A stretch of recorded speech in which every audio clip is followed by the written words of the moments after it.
Hello everyone, welcome back to my YouTube channel. आज की video में हम क्लास 11th बायोलॉजी के chapter breathing and exchange of gases के क्वेश्चंस करने वाले हैं। और मैं बता दूं, ये जो वीडियो है ये सेकंड पार्ट होने वाला है, क्योंकि हमने फर्स्ट पार्ट कर लिया था। इस मतलब ये जो हमारी सीरीज़ चल रही है क्वेश्चन सीरीज़, उसमें हमने फर्स्ट पार्ट कर लिया था इस चैप्टर का। फर्स्ट पार्ट में हमने काफ़ी सारे क्वेश्चंस डिस्कस किए थे। जो लोग न्यू हैं मैं बता देती हूँ, हम करने क्या वाले हैं, क्या ट्रेंड फॉलो करने वाले हैं, क्या अपनी मतलब कह सकते हैं स्ट्रैटेजी रहेगी क्वेश्चंस को सॉल्व करने की। तो देखो यार, सबसे पहले तो कौन ये वीडियो देख सकता है। देखो, अगर आप स्कूल एग्ज़ाम्स के लिए प्रिपेयर कर रहे हो तब भी आप इन क्वेश्चंस को देख सकते हो, और अगर आप नीट के लिए प्रिपेयर कर रहे हो तो फिर तो ऑब्वियस है कि आप इन क्वेश्चंस को ज़रूर देखें। देखो, अगर आप सोच रहे होंगे कि भाई एमसीक्यूज़ हम स्कूल एग्ज़ाम्स वाले क्यों देखें, तो देखो, सबसे पहली बात तो अब जो टाइम है उसमें एमसीक्यूज़ भी आने लग गए हैं जो हमारे स्कूल एग्ज़ाम्स हो रहे हैं, ठीक है। और दूसरी बात, तो ये जो हम क्वेश्चंस करेंगे इसमें हम सिर्फ ऐसे नहीं करेंगे कि ये क्वेश्चन लिखा है इसका ये आंसर है जी ठीक है, नहीं, इनको हम जैसे कि हम किस तरीके से करने वाले सॉल्व। अगर क्वेश्चन लिखा है तो हम पहले क्वेश्चन को समझेंगे कि पूछा क्या गया है, मतलब किस टॉपिक से ये क्वेश्चन आया हुआ है। फिर हम उस टॉपिक को पूरा रिवाइज करते हैं, फिर उस क्वेश्चन का आंसर करते हैं। तो इससे क्या होगा, हमारा टॉपिक भी रिवाइज हो रहा है, यानी कि हमारा चैप्टर भी कवर हो रहा है, पूरे चैप्टर की रिवीजन हो जाएगी और साथ में क्वेश्चन प्रैक्टिस भी हो जाएगी। और आपको तरीका समझ आ जाएगा कि कैसे हमें क्वेश्चंस को प्रैक्टिस करना है, अटैम्प्ट करना है, ठीक है। मिस्टेक्स के चांसेस कम हो जाएंगे। सॉरी ये 2 मिनट लेने के लिए। अब शुरू करते हैं। देखो यार, हमने कल काफ़ी सारे क्वेश्चन कर लिए थे, अब हम आज अपने इस क्वेश्चन से स्टार्ट करेंगे, ठीक है। देखो यार, यहाँ पे इस क्वेश्चन में हमसे बोला गया है, क्वेश्चन पढ़ते हैं। Read following sentences carefully and select the incorrect one. मैंने कल भी बताया था, जहाँ भी क्वेश्चन में हमें नॉट, इनकरेक्ट ये वर्ड्स दिए होते हैं ना, तो ये हमारे कीवर्ड्स होते हैं क्वेश्चन के लिए। इनको हमें हाईलाइट कर लेना चाहिए, क्योंकि यहीं से काफ़ी ज़्यादा मिस्टेक्स के चांसेस होते हैं। हम ये वर्ड नहीं पढ़ते और हम सोचते हैं कि हम करेक्ट को टिक कर आते हैं, वो चीज़ गलत हो जाती है। यहाँ पे हमसे बोला गया है कि इन स्टेटमेंट्स को पढ़ो और फिर जो इनमें से गलत बात है उसको बताओ। सबसे पहले स्टेटमेंट हमें दी गई है, सबसे पहले हमें स्टेटमेंट में बोला गया है ड्यूरिंग एक्सपीरेशन। एक्सपीरेशन का मतलब क्या होता है, मैंने कल भी बताया था। देखो यार, हमारा जो ब्रीथिंग का प्रोसेस होता है उसमें हम क्या करते हैं, जब हम ब्रीथ करते हैं तो सांस को अंदर लेते हैं, सांस को बाहर छोड़ते हैं। सांस को अंदर लेने का प्रोसेस जो होता है उसको हम कहते हैं इंस्पिरेशन, और सांस को बाहर छोड़ने का जो प्रोसेस होता है उसको हम बोलते हैं एक्सपीरेशन, ठीक है। तो हमसे कहा जा रहा है कि एक्सपीरेशन जब हम करते हैं, यानी कि जब हम सांस को छोड़ते हैं, तो जो PO2 का मतलब समझ रहे हो, पार्शियल प्रेशर ऑफ ऑक्सीजन। अब पार्शियल प्रेशर क्या होता है, देखो यार, मैंने आपको कल भी समझाया था। देखो, जैसे कि हमारे पास में हमारे इन्वायरमेंट में काफ़ी सारी गैसेस होती हैं, ऑक्सीजन, नाइट्रोजन वगैरह वगैरह। तो उसमें से ऑक्सीजन का कितना प्रेशर है, मान लीजिए फॉर एग्जांपल कि हम कह रहे हैं भाई सारी गैसेस को मिला के जो प्रेशर बन रहा है वो बन रहा है हमारा 100 mmHg का। mmHg क्या होता है, प्रेशर की यूनिट होती है, ठीक है, केमिस्ट्री में पढ़ते हो आप। हम कह रहे हैं कि जितनी भी गैसेस हैं, 4-5 गैसेस हैं, उन सबके प्रेशर को मिला के टोटल प्रेशर बन रहा है अपना 100 mmHg का। तो उसमें से ऑक्सीजन का कितना प्रेशर है उस चीज़ को बोल देते हैं पार्शियल प्रेशर। ऑक्सीजन की बात करें तो पार्शियल प्रेशर ऑफ ऑक्सीजन। अगर बोलेंगे कि कार्बन डाइऑक्साइड कितनी है तो कह देंगे partial pressure of carbon dioxide, ठीक है, क्लियर है। हम कह रहे हैं यहाँ पे कि जब हम एक्सपीरेशन कर रहे हैं तो PO2 ऑफ एक्सपायर्ड एयर, यानी कि जो एयर हमने एक्सपायर करी है उसका जो पार्शियल प्रेशर है वो जितनी एयर एल्वोलाई में है। देखो, हमने कल एक टेबल पढ़ी थी, कौन सी टेबल, जिसमें हमने देखा था कि सबसे पहले हमने कहा था भाई देखो, हमारे एनवायरनमेंट के अंदर जो हमारा ऑक्सीजन है उसका पार्शियल प्रेशर होता था 159 mmHg, ठीक है, याद है ना। उसके बाद में हमने कहा भाई फिर हमारी जो एयर है वो गई एल्वोलाई में। एल्वोलाई के अंदर होता है 104 किसका, ऑक्सीजन का, ठीक है। अभी हम ऑक्सीजन की बात कर रहे हैं। फिर उसके बाद में उसी तरीके से ऑक्सीजनेटेड ब्लड में 95, डीऑक्सीजनेटेड ब्लड में हमारा 40 हो जाता है। और फिर हमने ऐसे ही CO2 के बारे में बात की थी। अब यहाँ पे हमसे कह रहा है, क्वेश्चन हमारा उसी टेबल से ही पूछा गया है। मैं समझाती हूँ कैसे। देखो यहाँ पे हमसे बोल कह रहा है, हमें ना यहाँ पे एक चीज़ समझनी है। मैं आपको एक चीज़ समझा देती हूँ। देखो होता क्या है, मतलब हम रिवाइज़ कर रहे हैं यहाँ पे, समझाना तो लाइक वो तो डिटेल वीडियो में ही समझा पाऊँगी। देखो होता क्या है, हमारे पास में एक लो होता है जिसको हम कहते हैं बॉयल्स लो। बॉयल्स लो क्या कहता है कि देखो यार, अगर हमारी जो एयर है, लाइक सिंपल समझो, जो हमारा प्रेशर होता है वो इन्वर्सली प्रोपोर्शनल होता है हमारे वॉल्यूम के। इन्वर्सली प्रोपोर्शनल का मतलब आप समझते हो कि अगर प्रेशर बढ़ेगा तो वॉल्यूम कम हो जाएगा, अगर वॉल्यूम बढ़ेगा तो प्रेशर कम हो जाएगा। ठीक है, मतलब बिल्कुल अपोजिट चलते हैं ये दोनों। तो हमारी बॉडी में क्या होगा, जब हम बाहर से सांस लेते हैं तो अगर बाहर प्रेशर ज़्यादा है, और एक और लो होता है कि जो हमारी एयर होती है ना, वो हमेशा हाई प्रेशर से लो प्रेशर में जाती है। ये एक हमारा लो होता है कि जो हमारी एयर होती है वो हाई प्रेशर से लो प्रेशर की तरफ ट्रैवल करती है। ठीक है, तो जब हम लोग सांस को लेते हैं, ठीक है, जब हम सबसे पहले मैं बताती हूँ कि इस इंस्पिरेशन का सबसे पहला केस मैं बता रही हूँ इंस्पिरेशन, यानी कि जब हम सांस को अंदर ले रहे हैं। तो जब हम सांस को अंदर लेते हैं तो होता क्या है भाई, सांस कहाँ से लेंगे, एयर।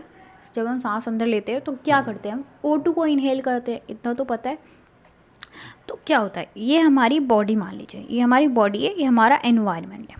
अब हमने कल देखा था कि जो हमारा एनवायरनमेंट या फिर एटमॉस्फेयर कह सकते हैं, उसके अंदर जो हमारी ऑक्सीजन होती है यानी कि PO2, बाहर कितना है 159, अंदर कितना होता है PO2 104। अब आप एक चीज़ देख पा रहे हो कि जो बाहर हमारा पार्शियल प्रेशर है ऑक्सीजन का, यानी कि बाहर है बाहर हाई प्रेशर है, अंदर लो प्रेशर है, और ऊपर एक लो लिखा हुआ है कि जो हमारी एयर होती है वो जाती है हाई प्रेशर से लो प्रेशर की तरफ। अब आप खुद बताओ, तो यहाँ पे क्या होगा, जो हमारी एयर है वो बाहर एनवायरनमेंट से जाएगी अंदर, क्योंकि हाई प्रेशर से लो प्रेशर की तरफ मूव करती है हमारी एयर। ठीक है, तो ये तो केस हो गया अपना इंस्पिरेशन का। लेकिन यहाँ पे एक और चीज़, अब देखना है ये लो कैसे लगेगा। अब हमें ये पता है कि यहाँ पे हाई प्रेशर से लो प्रेशर की तरफ एयर आ रही है। ठीक है भाई, लेकिन यार जब एयर को अंदर आना है ना, ठीक है, जब एयर को अंदर आना है तो क्या होगा, उसको जगह भी तो चाहिए, एयर को अंदर आने के लिए जगह चाहिए। तो जब हमारी एयर अंदर आएगी तो उसके लिए ना हमें एक जगह बना के रखनी होगी। ठीक है, जैसे कि मान लीजिए घर में गेस्ट आते हैं तो हम क्या करते हैं भाई, मतलब अगर घर में पार्टी वगैरह है ऑर्गेनाइज़ की है तो सारा मतलब लाइक सोफ़ा वोफ़ा सब एक साइड कर देते हैं, हॉल क्लियर कर देते हैं, हॉल टाइप बना देते हैं। कोई इवेंट वगैरह होता है अगर छोटा मोटा फंक्शन, ठीक है, तो उसी तरीके से हमको क्या करना है, हमें यार अपनी जो बॉडी है अंदर, ठीक है, उसको मतलब उसके लिए जगह बना के रखनी है ताकि हमारी जो एयर है वो अंदर आ सके। यानी कि मेरे कहने का मतलब है हमें वॉल्यूम को बढ़ाना है अपनी बॉडी की। ठीक है, हमें पता है वॉल्यूम को बढ़ाना है, प्रेशर कमी है हमारा। ठीक है, तो वॉल्यूम कैसे बढ़ाते हैं हम लोग, मैं ये चीज़ यहीं पे क्लियर करवा देती हूँ क्योंकि आगे क्वेश्चंस में ये चीज़ यूज़ होएगी, तब हम समझेंगे नहीं, फिर हम बस अपना क्वेश्चन कर देंगे। देखो यार होता क्या है, अगर हमें वॉल्यूम को बढ़ाना है ना तो हमारे पास में रेस्पिरेटरी सिस्टम है, जो मैंने कल आपको समझा दिया था थोड़ा बहुत। तो देखो हमारे पास में ना दो चीज़ें होती हैं, एक तो होते हैं हमारे रिब्स। ठीक है भाई, मेरी ड्राइंग बहुत ही बेकार है, आप समझ लो, हमारे पास में ना एक रिब्स होते हैं, दूसरे होते हैं हमारे पास में ऐसे करके एक डायफ्राम होता है। हमने देखा था भाई क्या होता था, ये हमारा ट्रैकिया है, यहाँ से ऐसे करके हमारे लंग्स जा रहे हैं। ठीक है, ये हमारे लंग्स जा रहे हैं, इतना देख लिया था। यहाँ पे ना ऐसे डायफ्राम होता है, ये किसका बना होता है, ये बना होता है फ्रेनिक मसल्स का। ठीक है, जो डायफ्राम होता है वो फ्रेनिक मसल्स का बना होता है। अब ये डायफ्राम जो होता है वो नॉर्मल ऐसे होता है, लेकिन आप एक बात बताओ, मैंने कहा भाई हमें जब इंस्पिरेशन करनी है, सांस अंदर लेनी है, तो हमें हमारे जो ये है अंदर सेकेंड, ये क्या हो गया। हाँ जी, तो हमने कहा कि देखो भाई, हमें ना अंदर ये जो स्पेस है इसको, वॉल्यूम को बढ़ाना है। हम क्या कर सकते हैं, ये जो मसल है इसको हम पकड़ के अगर हम ऐसे कर दें तो जगह क्रिएट हो जाएगी। देखो कैसे, क्या बोलना चाह रही हूँ मैं। पहले ये ऐसे था, ठीक है, ऐसे। अगर हम इसको ऐसे कर दें, ये पहले ऐसे था, इस शेप में था, अब हमने इसको ऐसे कर दिया, अब हमने इसको ऐसे कर दिया, तो आप देख रहे हो इतनी जगह मिल गई ना एयर को, ये स्पेस मिल गया एयर को एक्स्ट्रा।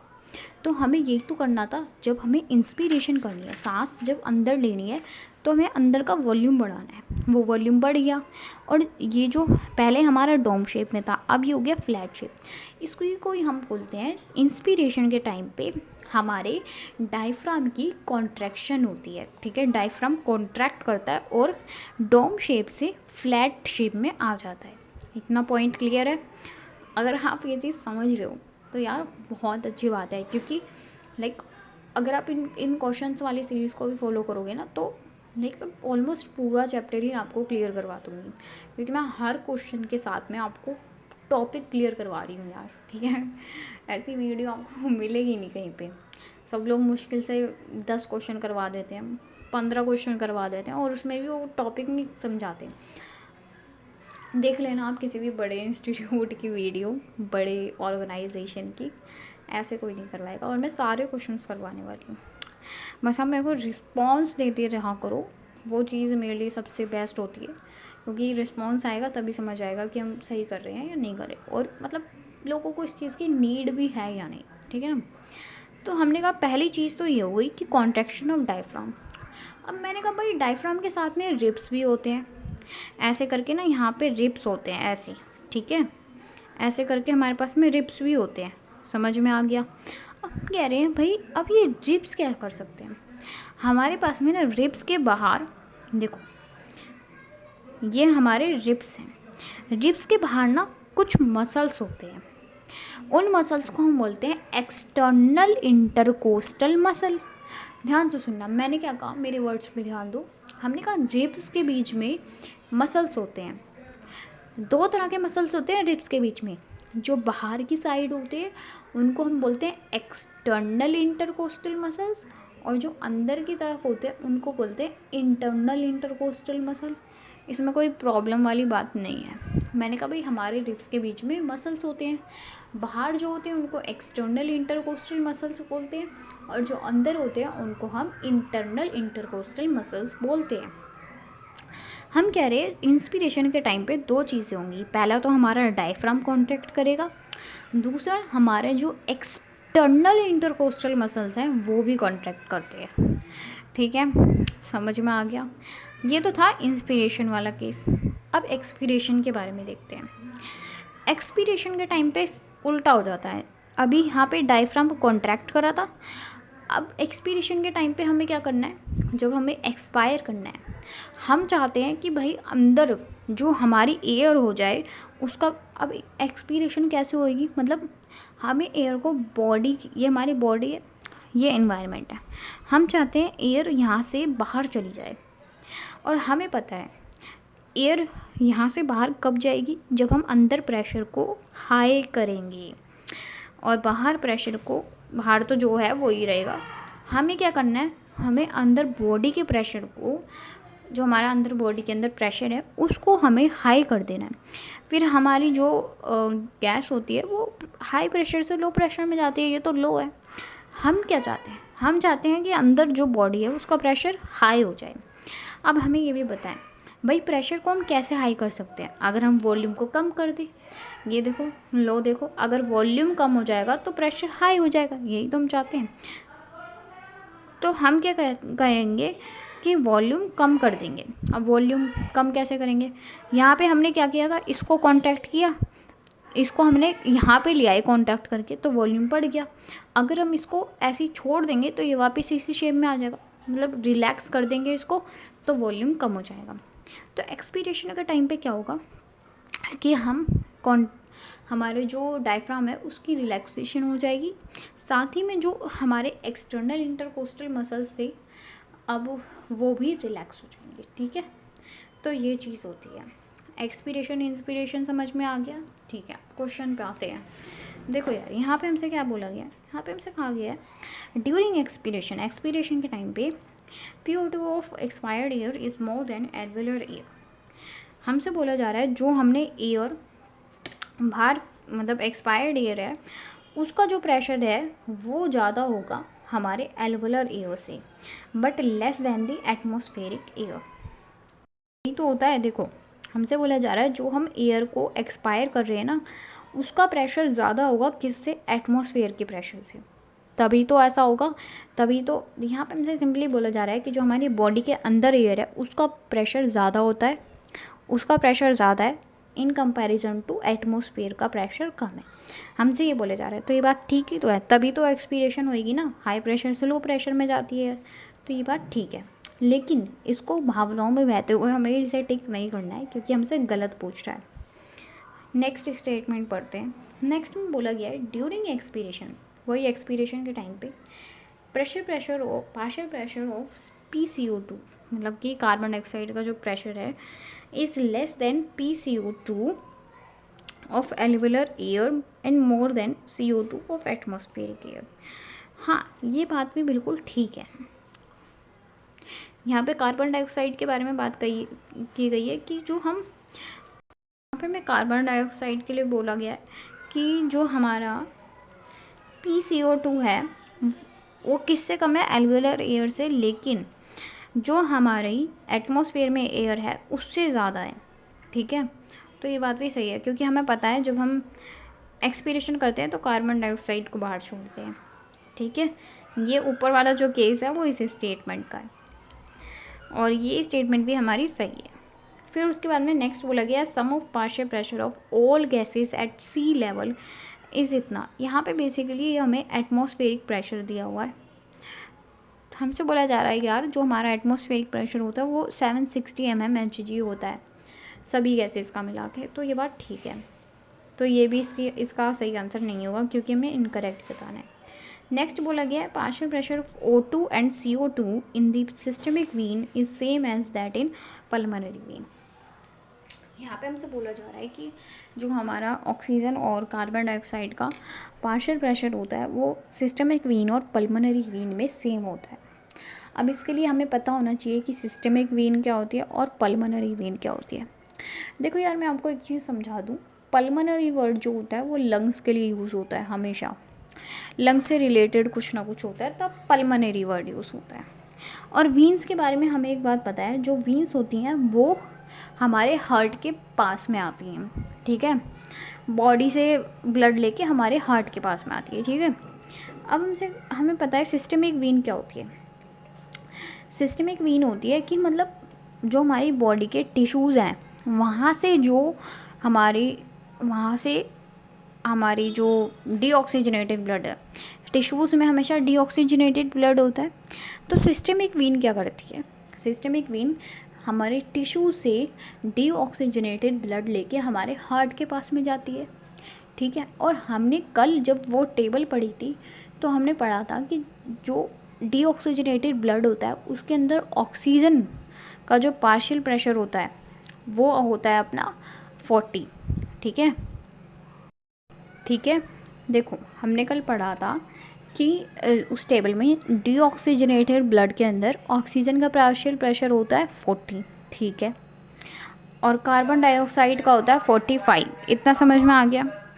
तो हम यहाँ पे लिख लेते हैं कि सिस्टमिक वीन के अंदर O2 होता है अपना 40, कार्बन डाइऑक्साइड होता है 45। ठीक है, फिर बात करें पल्मोनरी वीन की। अब पल्मोनरी वीन जो होती है वो लेके आती है ऑक्सीजनेटेड ब्लड, कहाँ से, हमारे लंग्स से लेकर आती है ऑक्सीजनेटेड ब्लड, कहाँ पे, हार्ट के पास में। तो अगर ऑक्सीजनेटेड ब्लड है तो हमने टेबल में देखा था भाई ऑक्सीजनेटेड ब्लड के अंदर हमारे ऑक्सीजन का पार्शियल प्रेशर रहता है 95 और CO2 का रहता है 40। अब आप एक बात बताओ, क्या ये और ये प्रेशर सेम है? नहीं है भाई।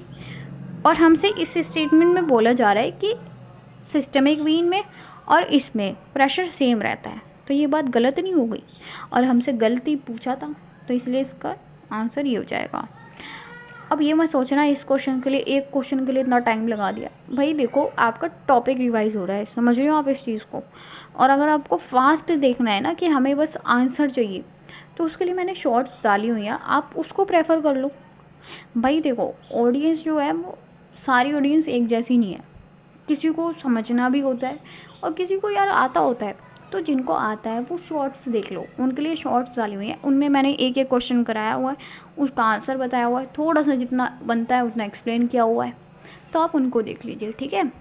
और जिनको समझना भी है वो ये वीडियो देख लो, हम तो सारा कंटेंट देंगे, ठीक है। Next question, basic respiratory rhythm centre is located in medulla oblongata. अब देखो भाई, ये जो टॉपिक है ये हमने कल अपना डिस्कस कर लिया था, तो आज हम इसको डिस्कस नहीं करेंगे, ठीक है। हमने देखा था भाई दो तरह की चीज़ें होती थी, एक होता था हमारा होता था एक रेस्पिरेटरी रिदम सेंटर जो कि नॉर्मल ब्रीथिंग करा रहा था, तो वो मिलता है हमें मेडुला ऑब्लोंगटा में, ठीक है। और दूसरा होता था हमारा न्यूमेटॉक्सिक सेंटर, जो कि मतलब इमरजेंसी वाले केसेस में करा रहा होता था रेस्पिरेशन, तो वो मिलता था पॉन्स रीजन में। अब हमसे पूछ रहा है बेसिक रेस्पिरेटरी रिदम सेंटर कहाँ पे मिलता है, तो यार ये मिलता है मेडुला ऑब्लोंगटा में, कल भी हमने पढ़ा था, तो इसका आंसर ये हो गया, ठीक है। अब देखो यहाँ पे हमसे क्या बोला जा रहा है, partial pressure of carbon dioxide in oxygenated blood.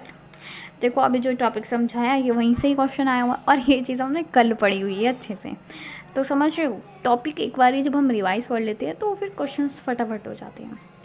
हमसे बोला जा रहा है, हमें ये टेबल याद होनी चाहिए वो वाली, फिर हम ये क्वेश्चंस आराम से कर सकते हैं।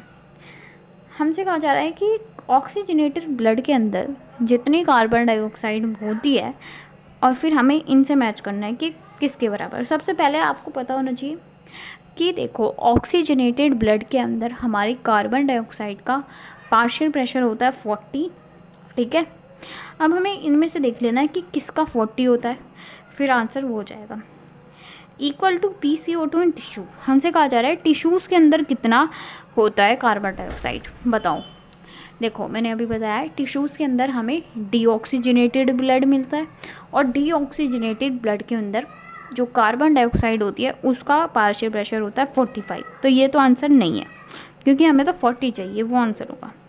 Equal to PCO2 in alveoli. Alveoli के अंदर कितना होता है PCO2, एल्वुलाई के अंदर होता है 40, ठीक है। एल्वुलाई के अंदर होता है 40, तो इसका आंसर हमारा ये जाने वाला है। और बाकी और ऑप्शन देख लेते हैं। मोर देन PO2 इन डीऑक्सीजनेटेड ब्लड।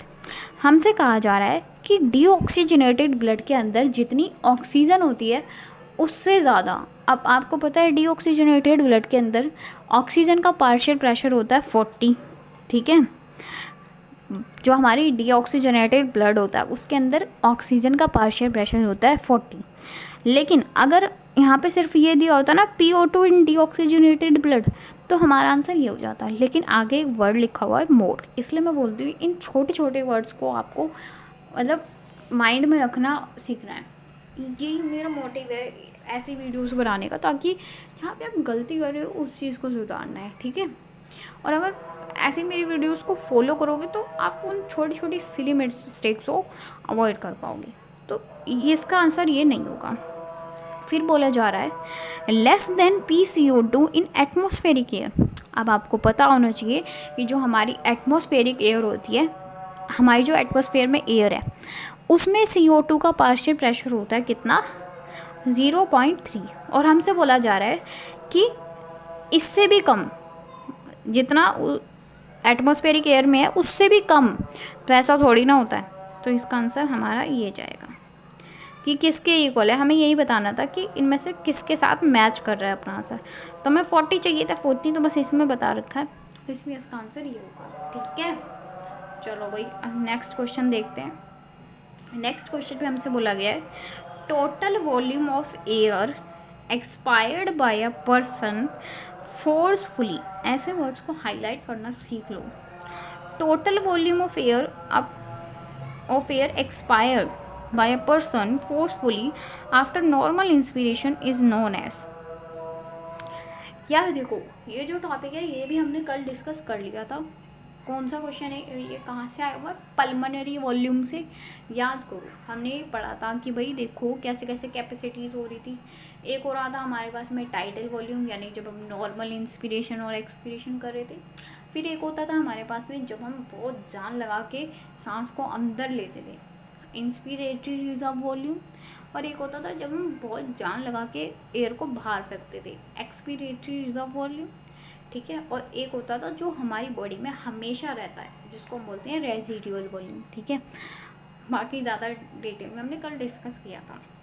अब हमसे बोला जा रहा है जब हम बहुत ज़्यादा जान लगा के एयर को बाहर फेंकते हैं, हमसे बोला गया है कि जब हम नॉर्मल सांस ले रहे हैं, ठीक है, जब हम नॉर्मल सांस ले रहे हैं, तो ये तो हमें बस ऐसे ही उलझने के लिए बोला हुआ है। हमसे बोला जा रहा है कि भाई हम जब हम बहुत जान लगा के एक्सपायर करते हैं तो हम कितनी एयर को बाहर फेंक सकते हैं, उसको हम क्या बोलते हैं? उसको हम बोलते हैं एक्सपीरेटरी कैपेसिटी। ठीक है भाई, उसको हम एक्सपीरेटरी कैपेसिटी बोलते हैं। ये तो हमने कल पढ़ भी लिया था। चलो भाई, अब नेक्स्ट क्वेश्चन देखते हैं। Now it is more clear. तो क्या हो गया था कैमरे में? चलो भाई, अब देखते हैं नेक्स्ट क्वेश्चन। हमसे बोला जा रहा है कि मैच कॉलम, यार अरे यार अब इसको क्या बोलूँ, हमें मैच करना है इन दोनों को। देखो यार, सबसे पहले हमें बोला गया मेडुला ऑब्लोंगटा। अब कुछ याद आया? जो वो रेस्पिरेटरी रिदम सेंटर वाला, वैसे तो हमने कल भी किया था इस चीज़ को ज़्यादा डिटेल में, बट अभी भी किया है हमने, देखा। देखो यार, हमें पता है जो मेडुला ऑब्लोंगटा होता है, ये हमें एक लोकेशन दी हुई है, और हमें पता है कि यार ये किससे रिलेटेड है। नॉर्मल रेस्पिरेटरी रिदम सेंटर जो होता है वो मेडुला ऑब्लोंगटा में ही सिचुएटेड होता है। मतलब जो हमारा नॉर्मल रेस्पिरेटरी सिस्टम होता है, वो नॉर्मल रेस्पिरेटरी रिदम सेंटर होता है, वो मेडुला ऑब्लोंगटा में मिलता है। तो हमें ज़रूर दिया होगा ऑप्शंस में, देखते हैं। कीमो रिसेप्टर, नहीं, इसका ये नहीं हो सकता। स्विच ऑफ सेंटर, ये भी नहीं हो सकता। नॉर्मल रेस्पिरेटरी रिदम सेंटर, तो इसका तो ये हो जाएगा। ठीक है भाई। फिर पोन्स वेरोले, अब हमें पता है पोन्स रीजन में भी एक चीज़ मिल रही थी जिसका नाम होता था न्यूमेटॉक्सिक सेंटर, है ना? इतना याद है कि जो हमारा न्यूमेटॉक्सिक सेंटर होता था, जो इमरजेंसी केसेस में काम करता था, वो हमें पोन्स रीजन में मिलता था। अब मैंने आपको बताया था जो हमारा ये होता था ना, क्या बोला मैंने अभी, न्यूमेटॉक्सिक सेंटर, ये करता क्या था? ये हमारी जो रेस्पिरेशन की, मतलब ऐसा नहीं करता था। जो नॉर्मल रिदम सेंटर है वो तो ये डिसाइड करता है कि भाई कितनी जल्दी जल्दी हार्ट बीट करनी है, कितनी कम करनी है, मतलब वो स्पीड देखता है। नॉर्मल रिदम सेंटर जो है वो स्पीड देखता है। लेकिन जो हमारा ये होता है न्यूमेटॉक्सिक सेंटर, ये देखता है कि भाई बंद करना है या खोलना है, ब्रीथिंग को बंद करना है या खोलना है। ठीक है, स्विच ऑफ का काम करता है कि भाई बंद कर दो अब, ठीक है, ऐसे करके। तो ये जो होता है पोन्स वैल्यू जो होता है वो क्या करता है, वो पोन्स वैल्यू, यार ये जो पोन्स रीजन है यहाँ पे हमें न्यूमेटॉक्सिक सेंटर देखने के लिए मिलता है, और न्यूमेटॉक्सिक सेंटर क्या करता है? स्विच ऑफ करता है हमारी ब्रीथिंग को। तो इसका आंसर होगा ये। अब हमें पता है एओर्टिक आर्च और कैरोटिड आर्क, ये भी क्या करते हैं, थोड़ा सा हमारे रेस्पिरेशन में ही हेल्प करते हैं, कंट्रोल करने में। तो ये इनका होगा कीमो रिसेप्टर्स। ठीक है, तो मैच कर लेते हैं। ए का हमारा थर्ड होने वाला है, ए का सेकंड दे रखा है, ऑप्शन गलत। ए का सेकंड दे रखा है, ऑप्शन गलत। ए का थर्ड दिया हुआ है, ठीक है, ए का थर्ड यहाँ भी दिया हुआ है। अब नेक्स्ट देखते हैं, बी का सेकंड है, बी का सेकंड है, यहाँ पे बी का फर्स्ट दे रखा है, तो ये गलत। सी का फर्स्ट, तो ये आंसर होगा। ठीक है, अब नेक्स्ट क्वेश्चन देखते हैं। नेक्स्ट बोला गया है which of the following factors effect diffusion of gases between alveoli and blood through respiratory membrane. हमसे बोला जा रहा है, देखो भाई होता क्या है हमारे पास में, जब डिफ्यूजन, पता है क्या होता है? डिफ्यूजन होता है जब हमारे गैसेस ट्रांसपोर्ट होते हैं, उसको हम डिफ्यूजन बोलते हैं। ठीक है भाई, हमसे कहा जा रहा है कि एल्वोलाई और ब्लड में जब हमारा गैसेस का एक्सचेंज होता है तो क्या क्या चीज़ मैटर करती है। थोड़ा सा मैं आपको समझाती हूँ इस बारे में। देखो यार, होता क्या है, सबसे पहले मैं एल्वोलाई बना के देखते हैं अपने। ये हमारी एल्वोलाई हो गई जो कि बहुत बेकार बनी है। ये हमारी ब्लड वेसल हो गई, देखो यार, ये अपनी एल्वुलाई हो गई, ये हमारी ब्लड वेसल। अब जिन लोगों ने मेरे से टिश्यू वाला चैप्टर पढ़ा है उनको एक बात पता होगी कि भाई जो हमारी एल्वुलाई होती है, यहाँ पे कौन सा टिश्यू मिलता है, यहाँ पे मिलता है हमें सिंपल स्क्वैमस एपिथेलियम। ठीक है, तो ठीक है भाई, हम कह रहे हैं यहाँ पे मिलता है सिंपल स्क्वैमस एपिथेलियम। ठीक है, इतना समझ में आ गया। हम कह रहे हैं ब्लड वेसल के अंदर भी तो टिश्यू मिलता था, वो कौन सा होता था? ब्लड वेसल के अंदर भी हमें सिंपल स्क्वैमस एपिथेलियम ही देखने के लिए मिलता है, लेकिन उसको ना हम एक प्यार से छोटा निकनेम भी दे देते हैं, एंडोथीलियम। देखो, सिंपल स्क्वैमस एपिथेलियम एल्वुलाई के अंदर भी मिल रहा है, इसके अंदर भी वही मिलता है, लेकिन जो स्क्वैमस एपिथेलियम ब्लड वेसल के अंदर मिलता है ना, उसको हम एक और नाम दे देते हैं। क्या नाम? एंडोथीलियम।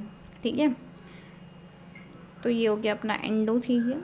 ठीक है भाई, और हमें एक बात पता है, जो हमारा एपिथेलियल टिश्यू होता था वो एक गद्दी में बैठता था, उस गद्दी का नाम होता था बेसमेंट मेम्ब्रेन। तो बना देते हैं, इधर बीच में बेसमेंट मेम्ब्रेन हो गई। ठीक है, अब देखो, हमसे बोला जा रहा है जब गैसेस की डिफ्यूजन होती है तो वो किस चीज़ पे डिपेंड करती है। तो उसमें से सबसे पहले तो एक चीज़, आप एक बात बताओ, आप हो यार, मतलब आपको किसी चीज़ को पार करके जाना है, ठीक है, तो मतलब कि मान लीजिए ऐसे कुछ, क्या एग्जाम्पल दूँ मैं आपको, मान लो आपको अपने दोस्त के घर पे मिलने जाना है, ठीक है, और आप जाना चाहते हो छत से। ठीक है, छत से कूद के, मान लीजिए ये आपका घर है, ये आपके दोस्त का घर है, बीच में एक छोटी सी जगह है, या कुछ भी कह लो, गली वली। ठीक है, ये गली है, आप एक बात बताओ, आप यहाँ से कूद के यहाँ जाना चाहते हो, तो जब डिस्टेंस कम होगा इन दोनों घरों में, डिस्टेंस बस इतना है, तब इजीली जा सकते हो, या जब डिस्टेंस इतना होगा, इतना डिस्टेंस होगा तब जा सकते हो। जब डिस्टेंस इतना सा है तब इजीली जा सकते हो, या जब डिस्टेंस इतना सारा है तब जा सकते हो। इतने डिस्टेंस में कूदने में कोई दिक्कत नहीं होगी, इतने डिस्टेंस में कूदोगे तो भाई नीचे ही गिर जाओगे।